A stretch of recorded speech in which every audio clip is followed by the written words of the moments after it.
2003年11月15號，紅磡體育館一個身患絕症嘅女人着住婚紗走上舞台，台下冇人知道呢件婚紗着完40日之後，佢就會離世。佢同設計呢件婚紗嘅好友講：我唔可以嫁俾人，就嫁俾舞台啦。呢句說話被後世嘅人反覆講起，反覆到差啲變成一句台詞。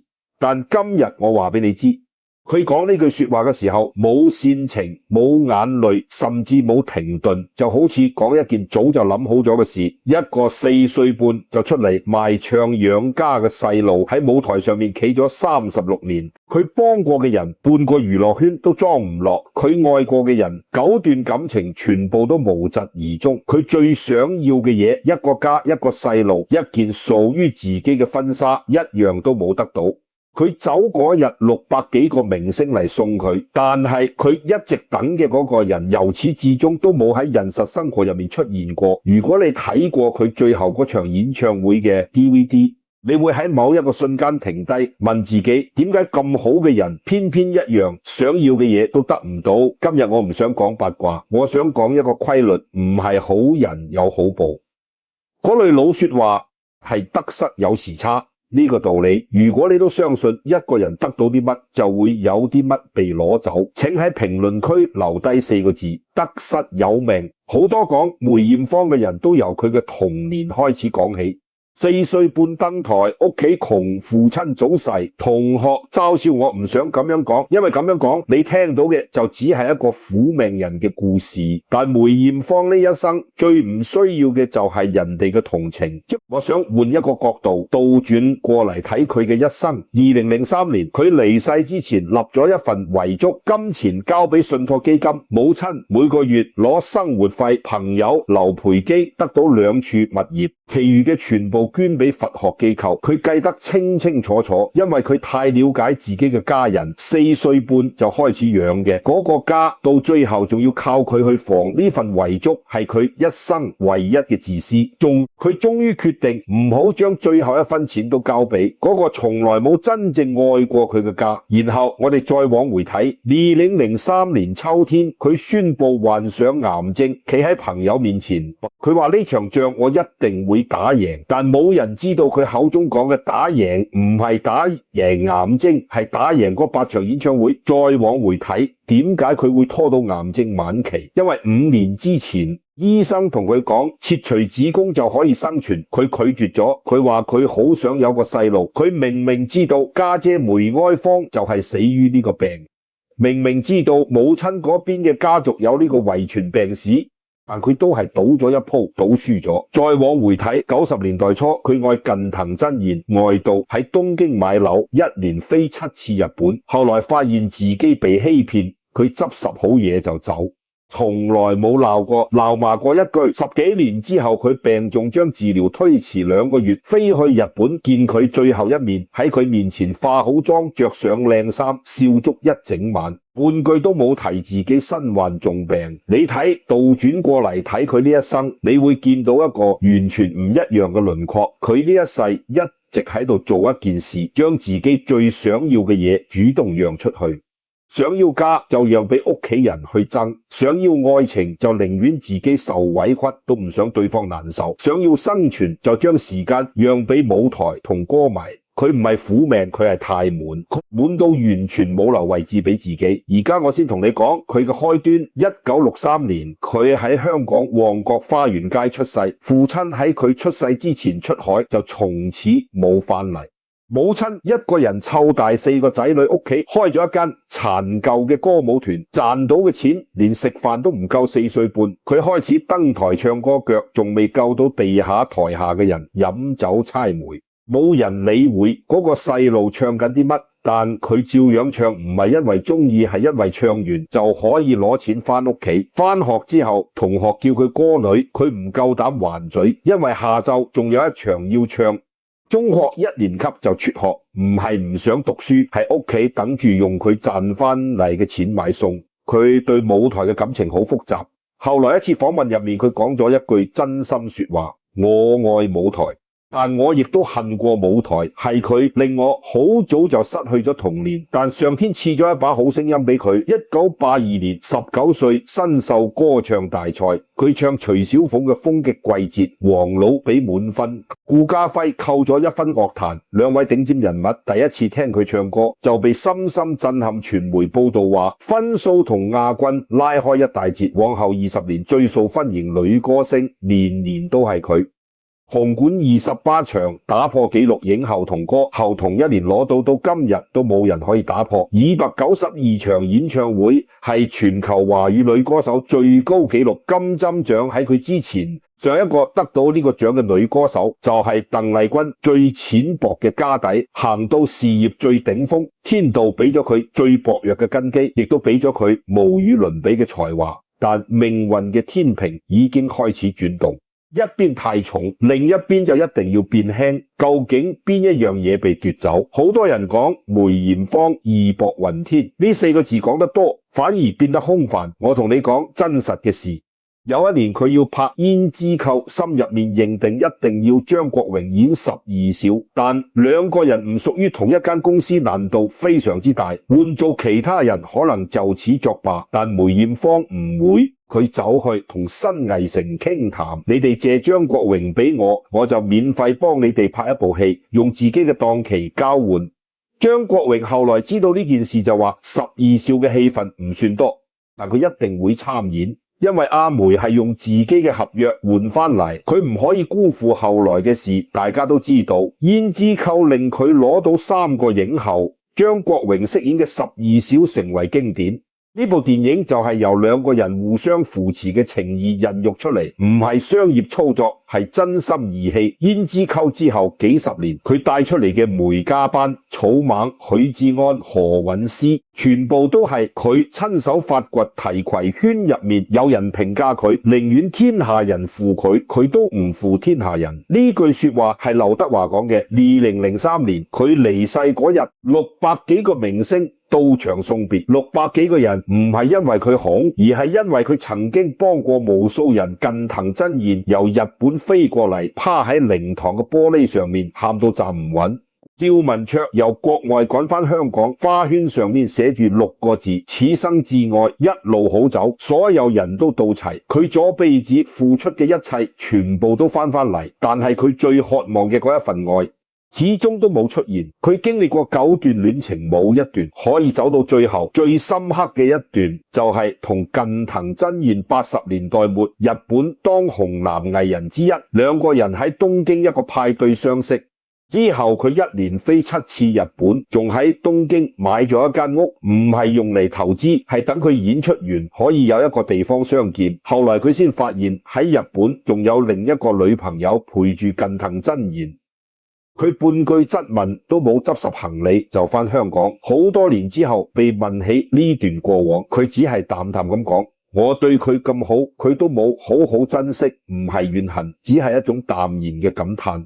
按理講，呢段故事去到呢度就應該完結，一個被欺騙嘅女人瀟灑轉身離開，體面收場。但現實並唔係咁。2003年佢確診癌症之後，做咗一件所有人都睇唔明嘅事，將自己嘅治療推遲2個月，飛去日本同近藤真彥見最後一面。去到東京，佢打扮得整整齊齊，化好全妝，睇落同正常人冇分別。兩個人傾談一整晚，好似老朋友一樣。佢半句都冇透露自己身患絕症。近藤真彥完全察覺唔到佢點解要去，佢想得到啲乜？佢什麼都唔想得到。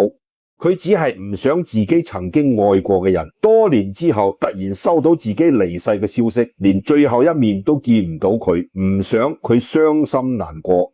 幾個月之後，有記者問佢：你這一生最愛嘅係邊一個？佢好清楚自己嘅身體狀況，佢諗咗一陣就話：嗰段異地戀，就算俾我重新揀一次，我都依然會選擇去愛一個女人。生命就快走到盡頭，回顧一生講出嘅說話係我唔後悔呢，就係佢嘅選擇。佢追求嘅唔係俾人好好愛一次，而係我曾經真心愛過就已經足夠。到底值唔值得？喺佢嘅心入面，呢個問題永遠只有一個答案。而家我同大家講一件好多人唔知道嘅事，梅艷芳一開始查出癌症嘅時候，其實係早期醫生講，只要切除子宮，治愈率幾乎達到100%。但係佢拒絕咗，理由就係佢仲想生細路，唔想切除子宮。佢一直等一個合適嘅男人出現，等屬於自己嘅細路降臨。癌症就咁由早期拖到晚期，佢唔係唔知道危險，只係呢個願望太過強烈到佢願意將自己嘅性命壓上去。呢件事背後仲有更深嘅前因，佢嘅家姐梅愛芳就係死於同一種癌症，同樣都係40歲離世。佢親眼睇住家姐接受化療手術復發，一次又一次入醫院，身體日漸消瘦，最後離世嘅時候已經不成人形。所以當醫生同佢講切除就可以生存嘅時候，佢心入面可能會有一把聲音，就算醫好又如何，家姐都做晒治療，最後都係走咗。佢唔係唔怕死，只係佢覺得就算接受治療都未必可以活落去，倒不如將最後嘅時間用嚟做自己最想做嘅事。所以佢選擇暫停治療，籌備嗰8場演唱會。8場演唱會，外界所有人都唔相信佢可以撐完，佢身體已經非常虛弱，有時候講說話都會震行路，要人攙扶，朋友都勸佢唔好開，佢就話我應承咗歌迷，應承呢兩個字喺佢心中重過自己嘅性命。第一場佢着住金色嘅演出服由舞台底部升上嚟，一開口台下鴉雀無聲，仲係大家熟悉嘅阿梅。佢望住全場觀眾笑，講咗一句有信心睇難事，台下觀眾已經喊成一片。嗰8場演唱會佢嘅衫腰圍越改越大，唔係佢變胖，而係身體嘅腹水越積越多。第3場嘅時候，梁詠琪唔小心講漏嘴，阿梅一直都喺發燒，全場觀眾頓時明白一切，但佢仍然堅持唱完。發燒、劇痛、腹水全部獨自扛住。最後一場佢着上婚紗，呢件婚紗係劉培基親自設計。上台之前，劉培基仲勸佢呢個時候着婚紗感覺太沉重，佢回應我唔可以嫁俾人，就嫁俾舞台啦。行到舞台中央，佢講咗一段說話，每一句都好似係交代身後事。佢話婚紗我着過好多次，但從來唔係屬於自己，呢一世可能冇機會真正着住婚紗結婚，係一個遺憾。但有你哋嘅愛，呢個遺憾已經被填補。台下觀眾大聲呼喊嫁俾我，佢笑，呢個笑容入面藏住無數複雜嘅情緒。最後一首歌佢揀咗《夕陽之歌》，原曲就係近藤真彥嘅作品，佢一生最愛嘅人寫嘅歌，佢就用呢首歌同世界告別。唱完落台，劉培基喺後台等佢，佢幫梅艷芳除頭紗假髮，跟住一齊跌咗落嚟。因為化療，佢嘅頭髮已經全部掉光，露出咗一個病人最真實嘅模樣。之後，劉培基一口一口餵佢食嘢，嗰個時候佢已經幾乎食唔落任何東西。45日之後，佢離世，嗰件婚紗只係着過一次，唔係用嚟結婚，而係用嚟告別。好，而家我哋講最核心嘅問題，點解係佢？點解一個咁好嘅人得唔到自己最想要嘅嘢？易經第11卦係太卦，天地交泰，萬物通達。緊接嘅第12卦就係否卦，太極否離。呢兩個卦嘅排序係古人特意安排，古人寫易經將太卦擺喺否卦前面，就係要話俾我哋知道，凡事好到極點就一定會向相反方向轉變。日中則始，月滿則虧。天道既滿，一旦圓滿過頭，就一定會有所虧損。梅艷芳嘅義氣已經滿溢，佢對朋友、對舞台、對成個時代付出得實在太多，600幾個人嚟送佢，呢個就係佢種下善因得到嘅果。但天道要取回嘅唔係佢嘅義氣，亦都唔係佢嘅才華，而係佢心入面最渴求嘅嗰樣嘢。佢最想要嘅係啲乜？唔係名，唔係利，係一個家，一個細佬，一場屬於自己嘅婚禮。呢啲佢一樣都冇等到。天道唔係懲罰佢，只係宇宙嘅平衡法則。我舉兩個大家都熟悉嘅人物，將呢個道理講得更加通透。第一個就係范蠡協助越王勾踐消滅吳國。功勞最大，風頭一時無兩，但佢做咗一件所有人都覺得好傻嘅事，逃走，連夜執拾行李離開。有人問佢點解，佢就講：飛鳥盡，良弓藏；狡兔死，走狗烹。站喺最高位置嘅人往往最危險，佢選擇退隱，後嚟經商，3次累積巨大財富，又3次散盡家財，最後安享晚年。第二個係曾國藩，平定太平天國之後，手握幾十萬湘軍，有人勸佢奪權稱帝，佢唔為所動，佢將自己嘅書房命名做求缺齋，缺就係缺陷。佢話：我唔追求事事圓滿，我刻意保留缺陷，留一啲缺口俾天道，天道就唔會損害你。最後佢得以善終，家族人才輩出，綿延到今日。和珅就完全相反，乾隆極度寵信佢，權傾朝野，富可敵國。乾隆依駕崩家興，即刻輕信佢，一夜之間所有一切化為烏有。佢唔懂得為自己留缺，冚天都就強行幫佢撕開一道缺口。范蠡懂得推讓人生，越走越闊。曾國藩懂得求缺，安享善終。和珅唔明白呢個道理，被天道奪走一切。梅艷芳屬於邊一種？佢就係太滿嘅人，佢付出嘅情義、才華、時間多到滿瀉。天道就會由另一邊取回奪走嘅，就係佢最渴望嘅嗰一道門。呢個唔係報應，呢個係世間嘅平衡。佢唔係受到懲罰，只係命運嘅天平被調整翻平衡。但梅艷芳嘅故事最打動人心嘅地方，從來都唔係天道點樣對待佢，而係面對一連串失去，佢係點樣生活落去。易經入面有一卦叫做損卦，代表減損失去。卦辭寫住：損有扶原吉，無咎可珍。究竟係什麼意思？當你面對損失嘅時候，如果仍然可以保持內心真誠，守住本心就係大吉，唔會有過錯，可以堅守自己嘅信念。佢失去父親，失去童年，9段感情全部落空，失去健康嘅身體，最後失去生命。但佢有冇變得冷漠尖銳？受過傷就開始算計其他人？完全冇。就算受過傷，喊過痛過，佢都選擇放下，繼續以一顆熾熱嘅心去待人接物。呢個先係佢真正留低嘅寶貴財富，唔係歌曲，唔係獎項，係呢一顆熾熱嘅本心。睇翻你哋自己嘅生活，會唔會都經歷過失去？可能係一段結束嘅感情，一份丟失嘅工作，一個以為會永遠陪住自己嘅人。當人經歷失去，好容易會產生一個念頭：算啦，以後唔好再咁認真。但你真嘅可以做到唔認真嗎？強迫自己冷淡，到最後只會令自己嘅心徹底凍結，一顆凍結嘅心。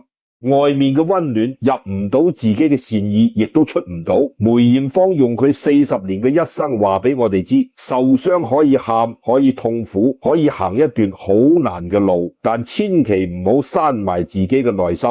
佢離世嗰日，600幾個人到場送別，呢啲唔係同情，而係佢值得，到底值唔值得？佢從來冇質疑過佢，就咁一路向前走，直到行唔動為止。佢做呢一切唔係為咗要得到回報，呢個就係佢面對生命嘅態度。佢呢一生得到同失去差距懸殊，但內心從來冇變得冰冷，可以守住本心嘅人，到最後其實什麼都唔會真正失落去。我係沉思，說生肖，我哋下集再見。